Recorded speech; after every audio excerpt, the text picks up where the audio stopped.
हरे कृष्णा। मैं सृष्टि यादव, आप सबका स्वागत है मेरे एकेडमी में। तो हम अभी पढ़ रहे हैं राजनीति विज्ञान एक समग्र अध्ययन, रजनी मिश्रा द्वारा रचित।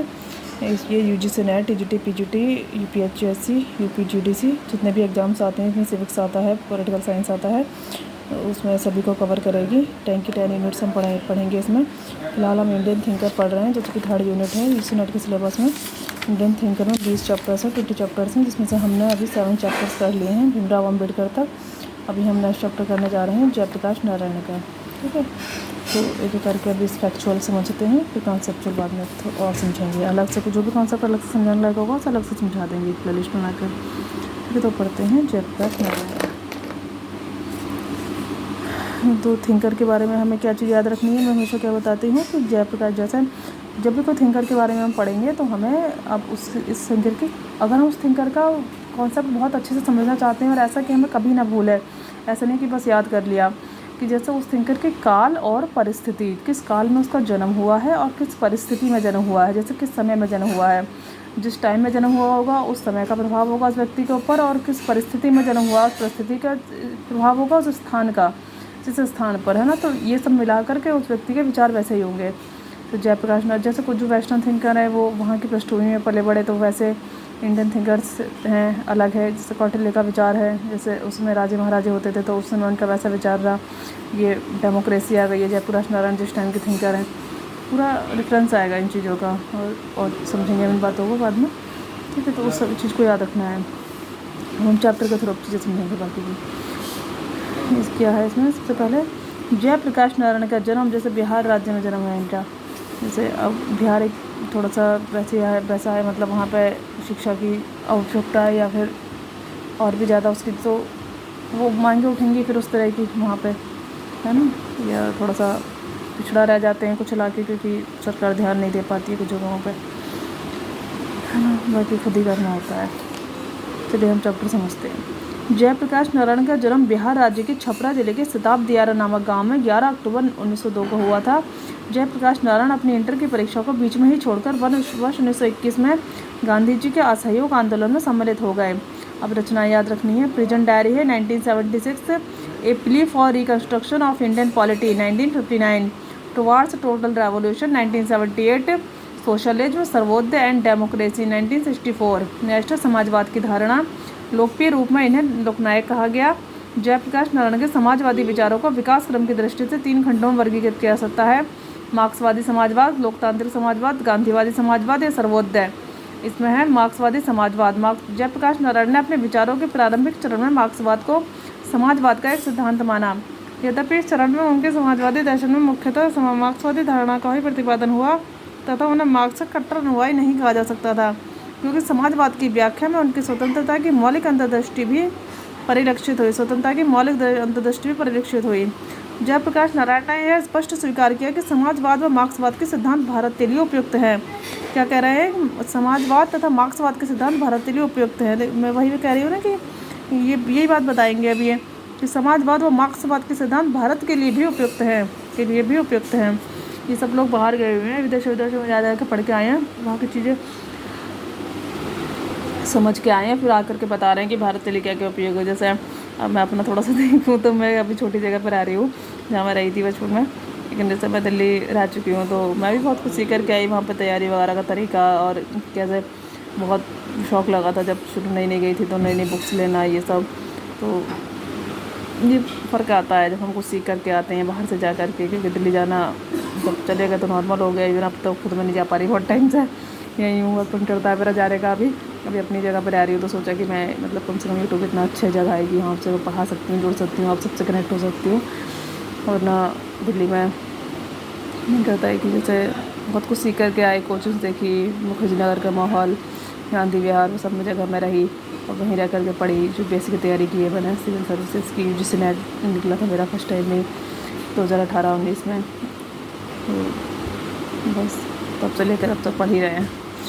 यही होता है जब हम बाहर से सीख करके आते हैं तो फिर मन करता है अपनी जगह आएँ तो फिर वो सब सिखाएं लोगों को। अब देख रहे हैं, अब थोड़ा सा ऑनलाइन के माध्यम से आप सब जुड़े हैं, ज़्यादा से ज़्यादा लाइक शेयर सब्सक्राइब करें, और बाकी ऑफलाइन भी जो भी जोड़ना चाहें, या फिर एप्लीकेशन या जूम के थ्रू हम पढ़ाएंगे, मीट पे पढ़ेंगे हम लोग। एक बैच लॉन्च करेंगे अच्छे से बाद में, अभी इस पर पढ़ते हैं। क्या है लोकतांत्रिक समाजवाद, लोक नीति एवं लोक शक्ति। समाजवादी विचारों के दूसरे चरण में जयप्रकाश नारायण ने लोकतांत्रिक समाजवादी विचारों का प्रतिपादन किया। इसके तहत जयप्रकाश नारायण ने मार्क्सवाद के प्रति मत आग्रह का विरोध किया तथा समाजवाद की भारतीय परिस्थितियों के अनुरूप व्याख्या पर बल दिया। जयप्रकाश नारायण ने समाजवाद को ही वस्तुतः लोकतंत्र के रूप में परिभाषित किया। जयप्रकाश नारायण के अनुसार समाजवाद का वास्तविक अर्थ है सामाजिक राज्य व आर्थिक स्वतंत्रता। समाजवाद की स्थापना के लिए हिंसक साधनों के इस्तेमाल का विरोध किया। गांधीवादी, समाजवादी या सर्वोदय। जयप्रकाश नारायण अंततः मार्क्सवादी से गांधीवादी बन गए। सर्वोदय की जयप्रकाश नारायण की अवधारणा मूलतः 4 बिंदुओं पर केंद्रित थी: साधनों की पवित्रता, मानवीय मूल्यों की सर्वोपरियता, आर्थिक और सामाजिक रूपांतरण के लिए जनता की शक्ति में विश्वास। नेक्स्ट है विकेंद्रीकरण। विकेंद्रीकरण का सिद्धांत है जयप्रकाश नारायण के अनुसार सर्वोदय समाजवाद नई व्यवस्था के निर्माण के लिए मूलतः प्रेम, अहिंसा और करुणा की शक्ति पर विश्वास करता है। अहिंसा, प्रेम और करुणा की शक्ति के संगठित स्वरूप को जयप्रकाश नारायण ने लोक शक्ति की संज्ञा दी। लोक शक्ति कहाँ गया? लोक शक्ति की संज्ञा दी।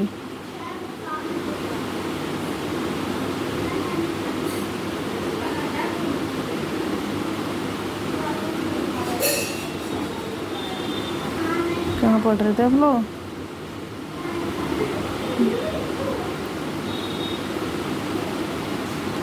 लोक शक्ति की संज्ञा दी। जयप्रकाश नारायण ने सर्वोदय समाज के अंतर्गत समाजवाद के नैतिक पक्ष पर बल दिया। जयप्रकाश नारायण के अनुसार सर्वोदय समाजवाद एक अहिंसक, शोषण मुक्त, सहकारी समाज का आदर्श प्रस्तुत करेगा। सर्वोदय समाजवाद की व्यवस्था का आधार प्रतियोगिता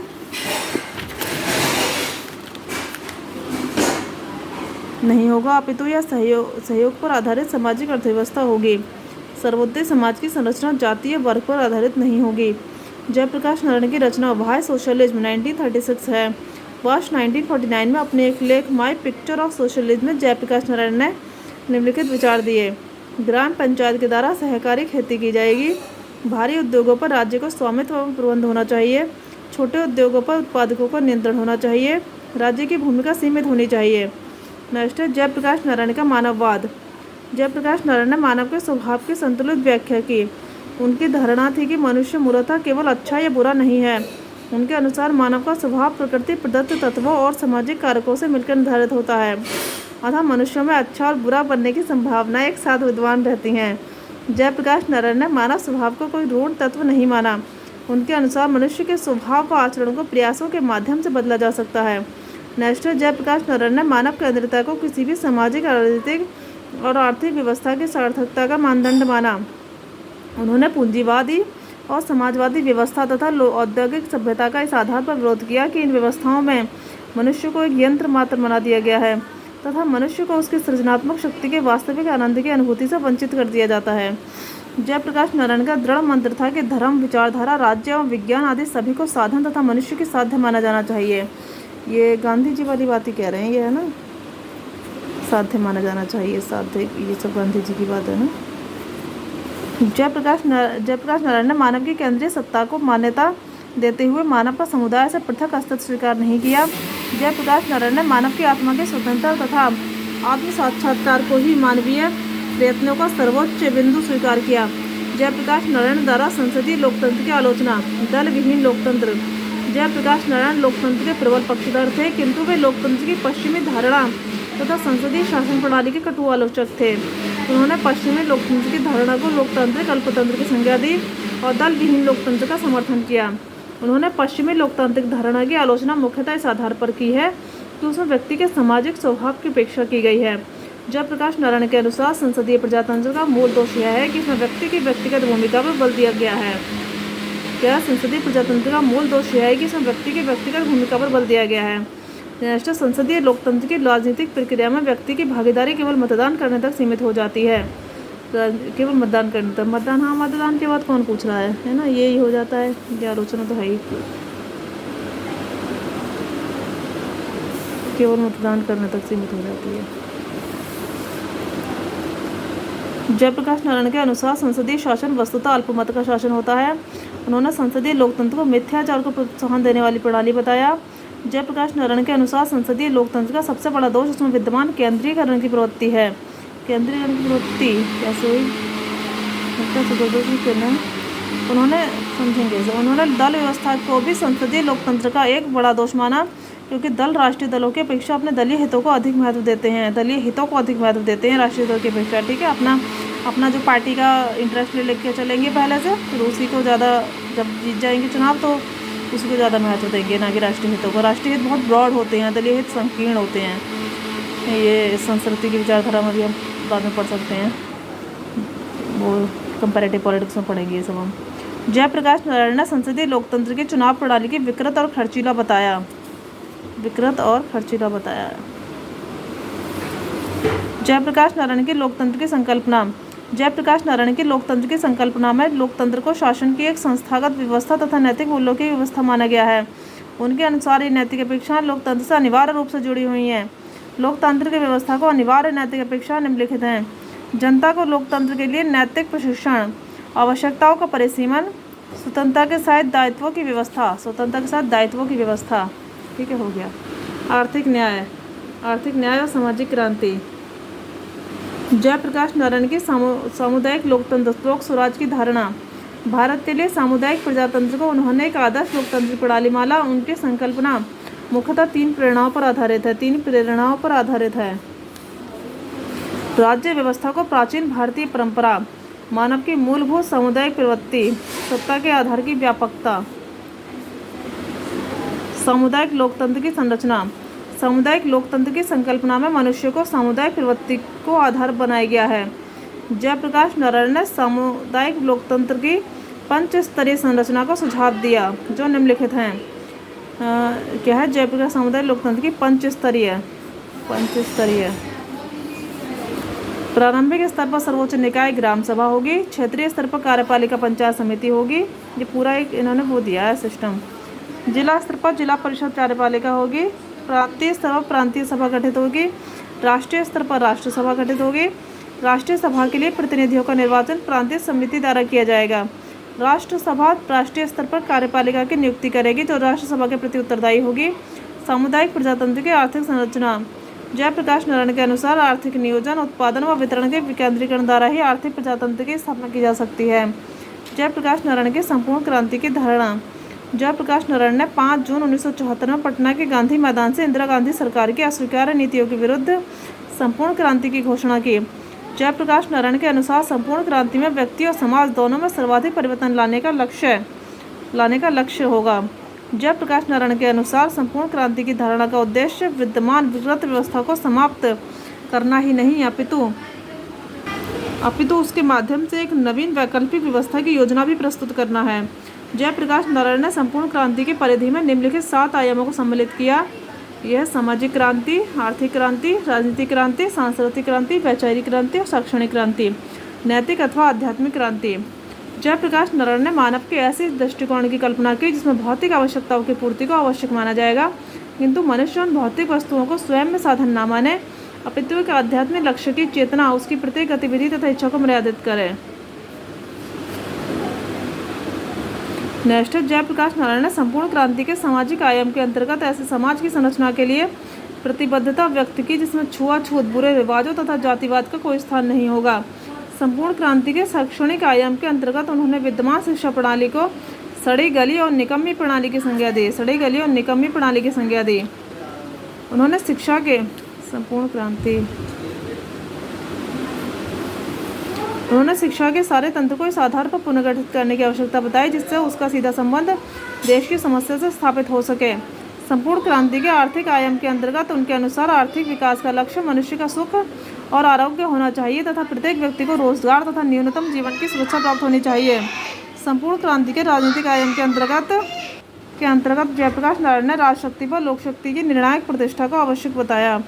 उन्होंने ऐसी राजनीतिक व्यवस्था का सुझाव दिया जो राजनीति को मानव कल्याण की साधना का माध्यम बना दे। संपूर्ण क्रांति के सांस्कृतिक आयाम के अंतर्गत भारत की मूलभूत मानवीय और आध्यात्मिक परंपरा पुनः प्रतिष्ठित की जाएगी। सांस्कृतिक आयाम है ये, कल्चरल क्या है भैया, सांस्कृतिक आयाम के अंतर्गत भारत की मूलभूत मानवीय और आध्यात्मिक परंपरा पुनः प्रतिष्ठित की जाएगी। नेक्स्ट है, जयप्रकाश नारायण के अनुसार सामाजिक क्रांति केवल अहिंसात्मक साधनों से ही संभव है। केवल अहिंसात्मक साधनों से माना है इन्होंने, है ना, अहिंसात्मक साधनों से। नेक्स्ट, जयप्रकाश नारायण ने संपूर्ण क्रांति को सतत रूप में चलने वाली एक प्रक्रिया बताया। सतत रूप में चलने वाली एक प्रक्रिया बताया। तो ये हमारा हो गया है, जयप्रकाश नारायण का चैप्टर कंप्लीट हो गया है। तो बहुत बहुत धन्यवाद आपका मुझे सुनने के लिए, और हम कोशिश करेंगे आगे और भी डिटेल पढ़ें इसे। तो ज़्यादा से ज़्यादा चैनल को मेरे प्रमोट करें, लाइक शेयर सब्सक्राइब करें। नेक्स्ट चैप्टर हम एम एन राय का पढ़ेंगे, ठीक है। अभी इसे साथ ही पढ़ लेंगे क्योंकि मिलते जुलते चैप्टर्स रहते हैं ये, कुछ विचार कुछ सोच सामान रहेंगे इनके समाचार वगैरह से जुड़े हुए। बहुत बहुत धन्यवाद मुझे सुनने के लिए। ऐसे ही आप चैनल को ज़्यादा से ज़्यादा लाइक शेयर सब्सक्राइब करें, खूब आगे बढ़ाएं इसे, और हम सब लोग साथ में फिर खूब अच्छे से आप पढ़ेंगे, मिल करके एप्लीकेशन वगैरह पर पढ़ेंगे, लाइव पढ़ेंगे, मतलब जिस पर क्वेश्चन आंसर सामने से हो सकें। जो भी आप लास्ट 10-15 मिनट हम लोग क्वेश्चन के लिए रखा करेंगे। और अभी भी आपको जो भी मन में क्वेश्चन उठ रहा हो वो आप कमेंट बॉक्स में अपना डाल दें। मैं अपना नंबर भी डिस्क्रिप्शन बॉक्स में डाल दूँगी, उसमें आप नंबर पर भी कॉन्टेक्ट कर सकते हैं कोई भी क्वेश्चन वगैरह पूछने के लिए, ठीक है। तो बहुत बहुत धन्यवाद आप सबका। और जो कोई भी वीडियो देख रहे हैं, जो भी एग्ज़ाम की आप तैयारी कर रहे हैं, आपका एग्ज़ाम क्वालिफाई हो जाए और आपका एग्ज़ाम क्वालिफाई हो, आप सबका भविष्य बहुत बहुत उज्जवल हो, खूब धन वगैरह कमाएँ आप लोग, और मतलब हर तरह से आपके परिवार का भला हो, सबका बहुत अच्छा हो।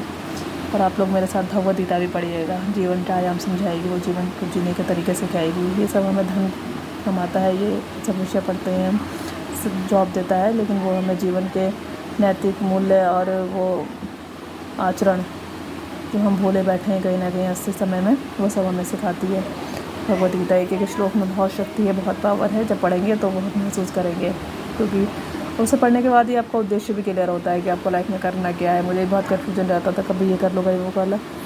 वो पढ़ती चली गई, फिर गुरुओं का आशीर्वाद बहुत लगता है।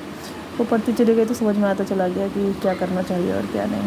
तो thank you, thanks a lot, बहुत बहुत धन्यवाद आप सबका मुझे सुनने के लिए। हरे कृष्णा। पढ़ेंगे आगे हम सब बहुत सभी चीज़ें साथ में। हरे कृष्णा। दूसरे चैनल है मेरा है, उस पर आप सब आ जाइएगा। हरे कृष्णा षष्ठी युद्धवंशी नाम से। हरे कृष्णा, धन्यवाद, प्रणाम, थैंक यू।